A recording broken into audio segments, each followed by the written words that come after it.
하나님 말씀 봅니다. 하나님 말씀 사무엘상 18장 1절에서 9절까지입니다.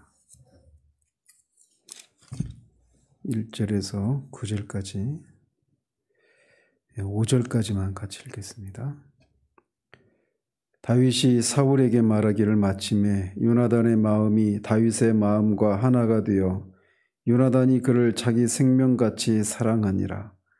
그날에 사울은 다윗을 머무르게 하고 그의 아버지의 집으로 다시 돌아가기를 허락하지 아니하였고 요나단은 다윗을 자기 생명같이 사랑하여 더불어 언약을 맺었으며 요나단이 자기가 입었던 겉옷을 벗어 다윗에게 주었고 자기의 군복과 칼과 활과 띠도 그리하였더라. 다윗은 사울이 보내는 곳마다 가서 지혜롭게 행하며 사울이 그를 군대의 장으로 삼았더니 온 백성이 합당히 여겼고 사울의 신하들도 합당히 여겼더라. 아멘.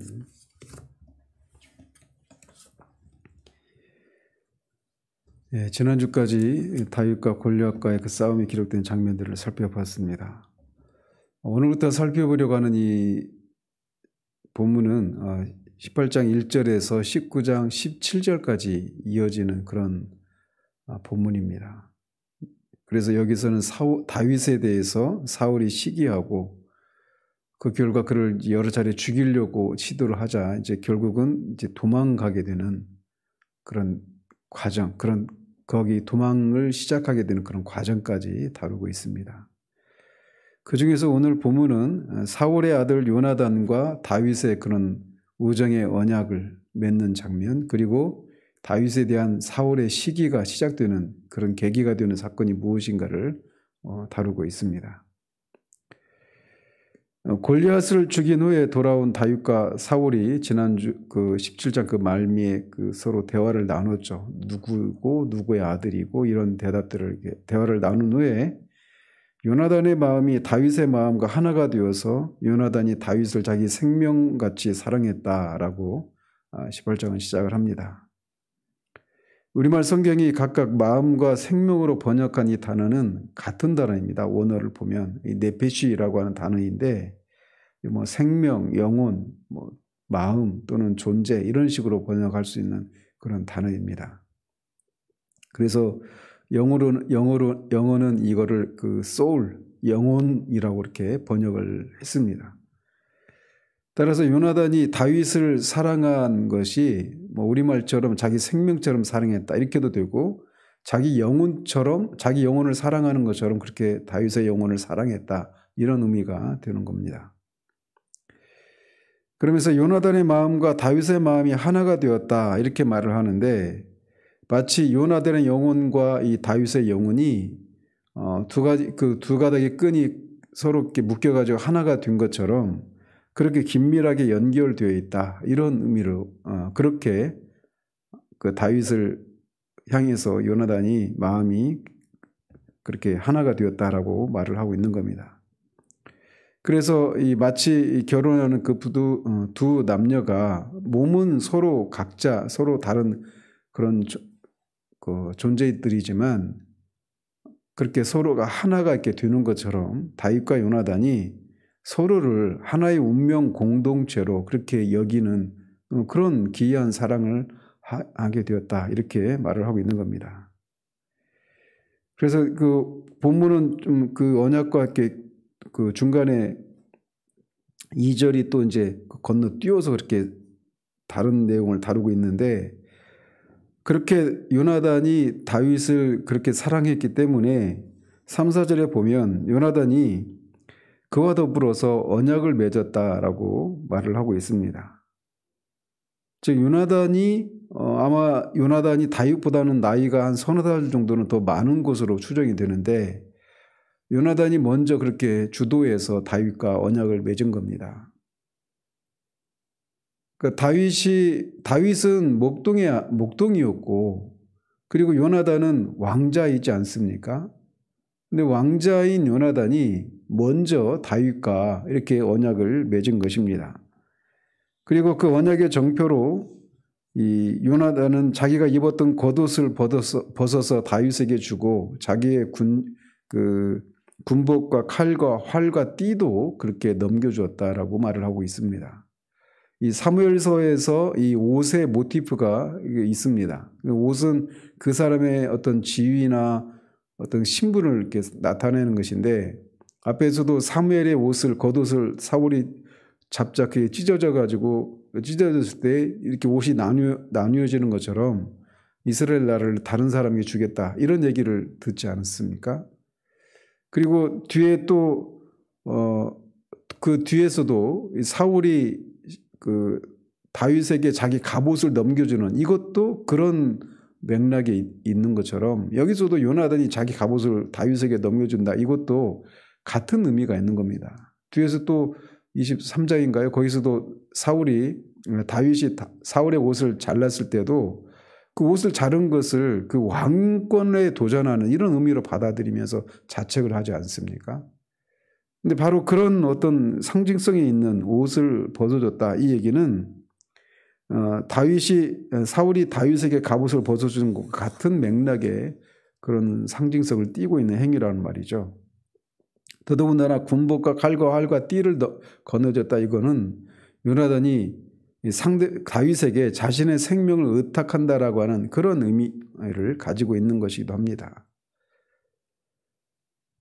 그래서 실제로 이렇게 다윗과 요나단이 언약을 맺는 이것은, 요나단이 이 다윗을 죽이려고 하는 아버지 사울 앞에서 다윗을 변호하거나, 또 사울이 다윗을 죽이려고 하는 것을 확인했을 때 그가 슬퍼하는 이런 모습을 통해서 자신의 그런 언약을 실천하는 그런 것이 있습니다. 또 다윗의 편에서도 요나단이 죽었을 때 애가를 지으면서 요나단이 자신을 향한 그 사랑이 여인의 사랑보다 더 기이하다, 더 낫다라고 그렇게 노래한다든지, 또는 요나단의 아들 무비보셋을 이 요나단의 사후에 다윗이 돌보는 이런 것을 통해 그 두 사람의 언약을 서로 실천하는 그런 모습을 보게 됩니다.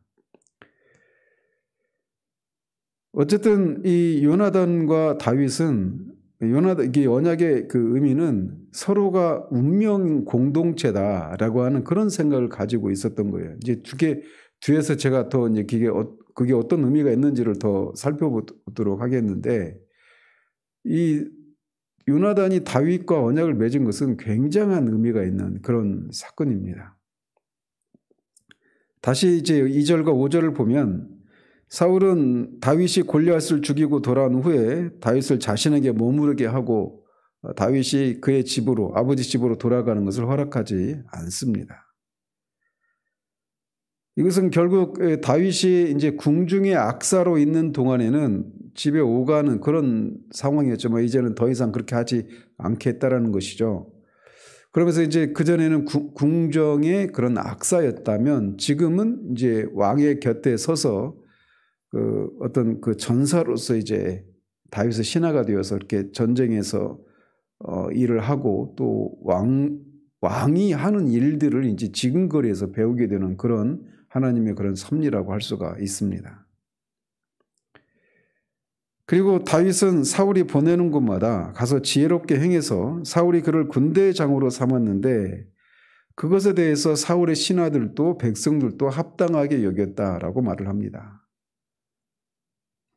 여기서 군대장이라고 하는 것은 군대 장관을 의미하는 건 아닙니다. 당시 군대 장관은 사울의 사촌이었던 아브넬이 이 군대 장관이었고, 사울은 그 밑에 뭐 천부장이나 백부장과 같은 그런 다윗의 지위에 그런 걸맞는 그런 군대 어떤 그 리더 역할을 맡겼던 것으로 보여집니다. 근데 보통 우리가 어떤 조직에서 어떤 사람이 초고속 승진을 하게 되면 그것에 대해서 시기하는 사람이 반드시 나타납니다. 그런데 이 다윗이 그런 케이스에 해당이 되는데, 백성들이나 이 사울의 신하들도 다 이 다윗을 그렇게 그 자리에 임명하는 것을 합당하게 여겼다라고 하는 것으로 보아서, 이제 다윗의 시대가 이런 사울의 신하들이나 백성들로부터도 이렇게 다윗이 인정을 받는 그런 것을 통해 다윗의 그런 새로운 시대가 열렸다라고 하는 것을 암시하고 있기도 합니다.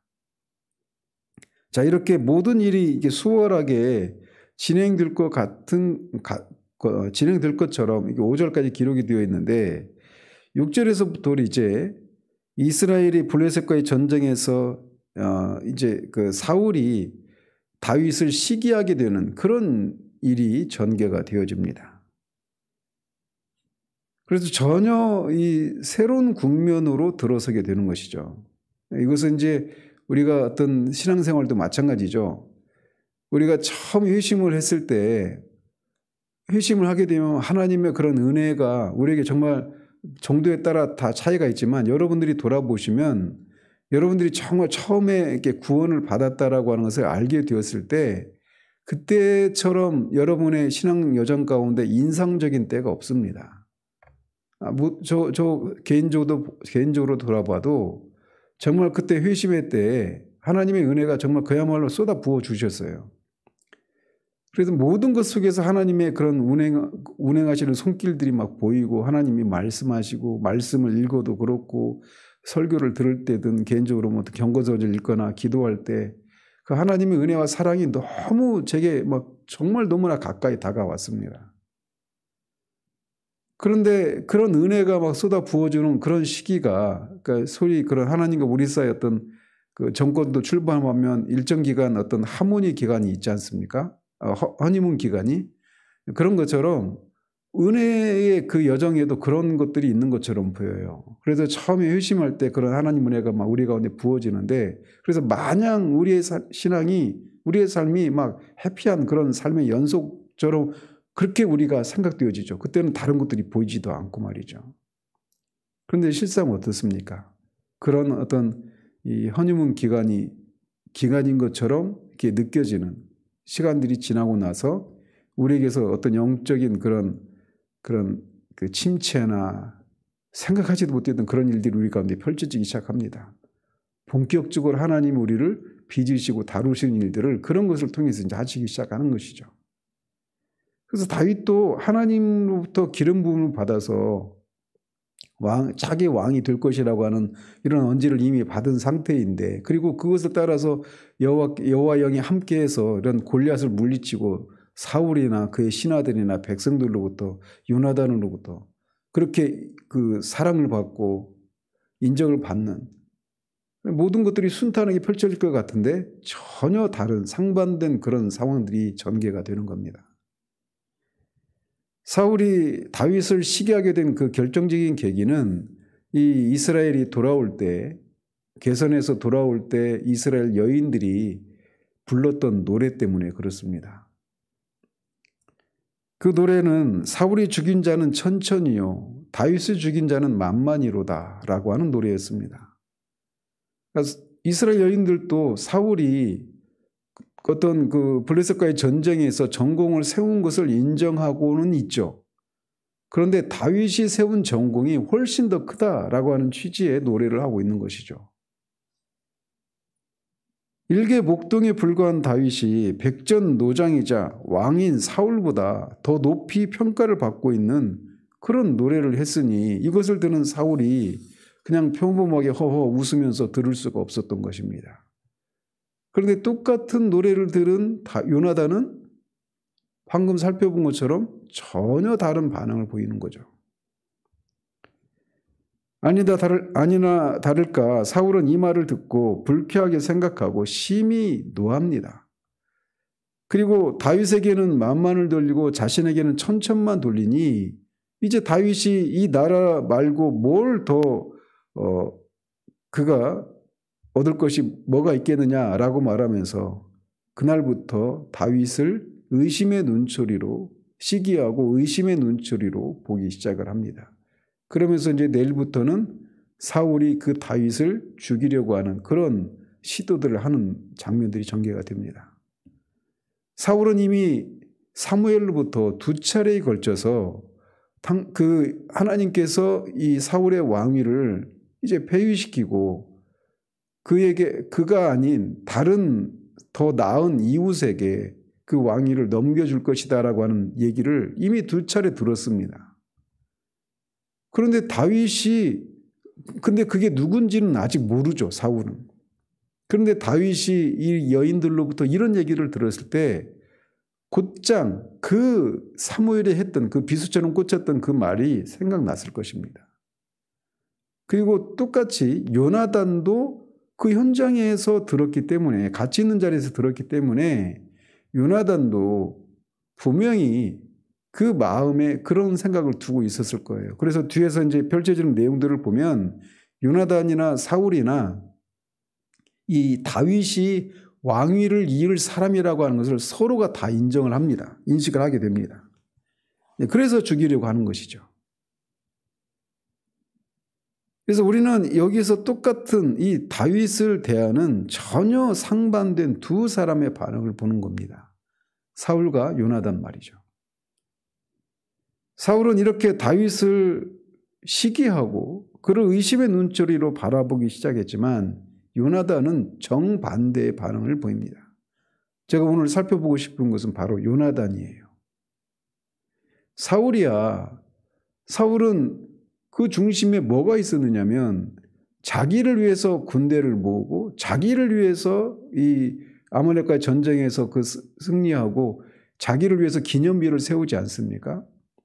온통 자기 왕권을 보존하고 자기 이름을 높이고 자기를 드러내는 것, 자기 영광을 위한 이런 것이 사울의 마음에 있었던 거예요.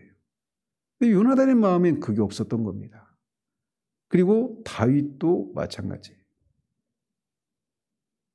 사실 인간적인 면에서 보면 요나단이야말로 사울보다 더 다윗을 경계해야 할 사람이었습니다. 왜냐하면 요나단이 사울을 이어서 왕위를 이어받을 그런 사람이었기 때문에 그렇죠. 왕자란 말입니다. 권력은 아버지와 아들 사이에서도 나누지 않는다라고 말하지 않습니까? 그래서 아들이 아버지를 죽이고 왕권을 또는 그 권좌를 차지하는 그런 일들이 비일비재하지 않습니까? 그런데 요나단이 그렇게 차기 왕권을 이어받을 그런 사람인데 다윗을, 자기 왕권을 위협할 수도 있는 다윗을 자기 생명처럼 사랑했다라는 겁니다. 그래서 인간적으로도 정말 그 다윗이 요나단이 죽었을 때 그대가 나를 향한 사랑이 여인의 사랑보다 더 낫다, 기이하다라고 말했던 그런 종류의 사랑이에요. 특별히 이 요나단이 그의 옷을 벗어서 다윗에게 입힌 이 행위는 우정을 다짐하는 그런 표현이기도 하지만 앞에서도 말씀드린 것처럼 자신의 왕권을 다윗에게 기꺼이 양도한다라고 하는 그런 의미도 포함되어 있단 말이죠. 이것은 뒤에서도 계속 발견됩니다. 일관성이 있어요. 요나단은 뒤에서 아예 이 다윗이 자기 아버지 사울을 이어서 이스라엘의 왕이 될 것을 알고 있음을 그 다윗에게 밝히고 있습니다. 참 이거를 생각하면 요나단이 인간적으로 생각하면 요나단의 마음이 정말 놀라운 겁니다.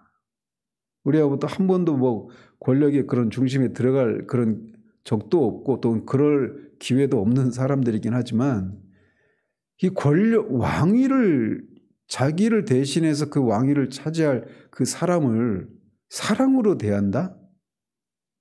이거는 인간적으로 가능한 것이 아니죠. 그러니까 사울의 반응이 오히려 더 인간적으로 보편적으로 보여지는 그런 모습이라고 할 수 있을 수도 있습니다. 그런데 성경의 판단은 그게 아니죠. 이처럼 요나단이 혈연과 사람의 이해관계를 초월해서 다윗과 생명을 나누는 그런 우정을 맺게 된 것은 요나단의 믿음과 사랑 그가 믿음의 사람이었기 때문에 가능한 것입니다. 말씀드린 것처럼 요나단은 하나님의 뜻을 알고 있었어요. 자기 아버지 사울보다 더 나은 이웃에게 그 왕위를 넘겨줄 것이라고 하는 것을 하나님의 뜻이라고 하는 것을 이미 알고 있었단 말이죠. 그런데 그 뜻이 이루어지면 자기가 왕이 되지 못하는데도 불구하고 다윗을 그렇게 사랑하는 겁니다. 그러니까 그의 마음에 자기 뜻보다 하나님의 뜻이 더 앞에 서 있는 거예요. 하나님께서 기뻐하시는 것이 무엇인지를 잘 알고 있었던 겁니다. 그래서 자신이 아니라 누구래도 하나님께 쓰임을 받아서 그를 통해 하나님이 어떠하심이 드러나서 하나님이 합당한 존귀와 영광을 받으신다라면 자신은 기꺼이 그 일에 그냥 어떤 그 밑바탕이 되는 그런 역할을 해도 상관없다라는 겁니다. 누구래도 그렇게 하나님이 쓰셔서 하나님이 영광을 받으신다면 된다라는 거예요. 자기가 꼭 그 일에 어떤 그 주인공이 되거나 머리가 되지 않고 꼬리가 되어도 조연 역할에 불과한 그런 역할을 맡는다 하더라도 기꺼이 그렇게 하겠다라고 하는 하나님 이 영광을 중시하는 그 마음이 있었던 거예요. 그리고 그것의 가치를 요나단이 알아보았고 그것의 가치의 소중함을 알고 있었고 다윗에게서 그것을 본 겁니다. 요나단이. 지난주에서 말씀드린 것처럼. 소중한 것을 소중한 것으로 알아볼 수 있는 것도 귀한 거죠. 요나단은 제가 주목하고 싶은 것이 바로 그거예요. 지난주에도 잠깐 말씀드린 것처럼 다윗이 골리앗에 대해서 분노했던 것의 그 뿌리에 똑같이 골리앗의 그 이스라엘 군대를 모욕하는 얘기를 그 사울을 포함한 이스라엘 모든 사람들 그 중에는 요나단도 있었지 않습니까? 근데 모든 사람들이 그 모욕한다라고 하는 것을 알고는 있었단 말이에요. 모욕당하고 있다라고 하는 것을 알고는 있었지만 아무도 그것에 대해서 막 분연히 떨쳐 일어나서 그 이방 할례받지 않은 이방인에 의해서 하나님의 이름이 모욕을 받고 있는 그 현실을 그것을 인해서 분노하면서 떨쳐 일어나는 사람이 아무도 없었단 말이에요. 그런데 다윗이 그것에 대해서 분노하는 겁니다. 하나님이 인간 나부랭이에 의해서 그렇게 모욕을 받는 것을 견뎌할 수 없었던 것이죠. 요나단도 한때 여호와의 구원이 사람의 많고 적음에 있지 않다라고 말하면서 그렇게 무기를 든 자와 함께 그 블레셋 진영이 들어가 가지고 블레셋 군대를 와해시키고 큰 승리를 거둔 경험이 있지 않습니까? 그런 요나단조차도 골리앗의 기세 앞에서 두려워 떨고 있었단 말이에요. 그런데 다윗이 일어난 겁니다. 그리고 다윗의 중심에 있는 것이 바로 그렇게 하나님은 어떻게든지 모욕을 당해서는 안 되는 분이시고 하나님이 영광을 받으셔야 되고 이스라엘은 바로 그런 하나님의 그런 통치를 받고 있는 하나님의 군대이기 때문에 하나님의 백성이기 때문에 이스라엘을 통해 하나님이 영광을 받으셔야 된다라고 하는 그 현실, 그 중심이 다윗에게 있었던 거예요. 그리고 요나단은 그것을 알아보았던 겁니다. 그래서 그런 것에 의해서 분연히 떨쳐 일어난 다윗의 용기와 이 하나님의 영광을 중심으로 하는 영광에 대한 그 목마름, 이것에 대한 다윗의 그 열심을 요나단이 알아본 겁니다. 그리고 속된 말로 반해버린 거예요. 그래서 두 사람이 영적인 그런 그 친구가 될 수 있었던 거죠. 소울메이트가. 그래서 요나단은 다윗을 자신의 생명처럼 사랑하고 그의 군정과 갑옷을 넘겨주었던 것입니다. 이것은 다윗을 향한 요나단의 사랑은 자기 희생적인 사랑이에요. 자기 왕위를 넘겨주는 것이니까 말이죠. 요나단의 이런 모습은 우리 주님이 우리를 대신해서 죄인이 되어서 자신을 낮추고 십자가에 죽기까지 하셔서 우리를 구원하시고 우리가 왕 같은 제사장이 되어서 주와 함께 다스리는 것이 가능하도록 하신 것에 비견될 만한 것입니다. 똑같은 어떤 무게를 가졌다. 그런 의미를 구속사적인 의미를 가졌다는 것이 아니라 그것과 비교할 수 있는 그런 것이라는 거죠.